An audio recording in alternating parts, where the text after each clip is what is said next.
Hello, welcome back.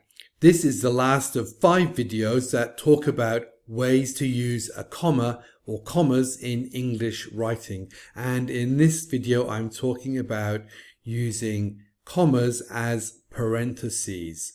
Parentheses is another name for brackets. So this is what brackets look like. Here are some brackets.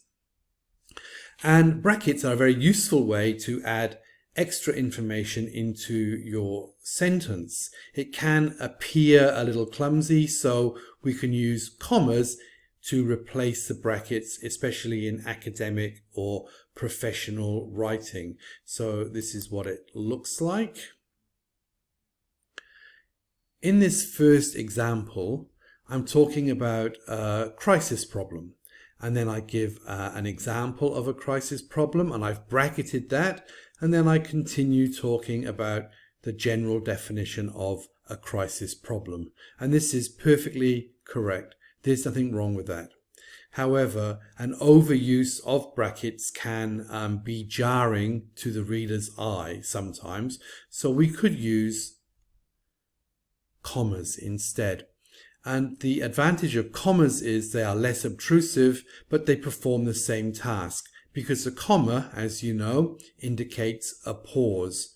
So if you read the sentence out loud or in your mind, the commas give a pause and effectively bracket the extra information. One small detail, you can't use them in exactly the same way. The comma and the open bracket are not in the same place, but otherwise the effect is exactly the same.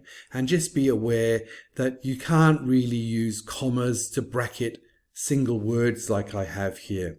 Otherwise, you would use commas in exactly the same way as brackets to separate extra information from the rest of your sentence. So that's it. 5 ways to use a comma. Thank you very much for watching. I hope you have found this video useful. If you like it, give it a like. If you have something to say about brackets or parentheses, whichever term you prefer, say it in the comments, and feel free to support my channel and subscribe. Thank you very much for watching, and I look forward to talking to you again in the next video. Bye bye.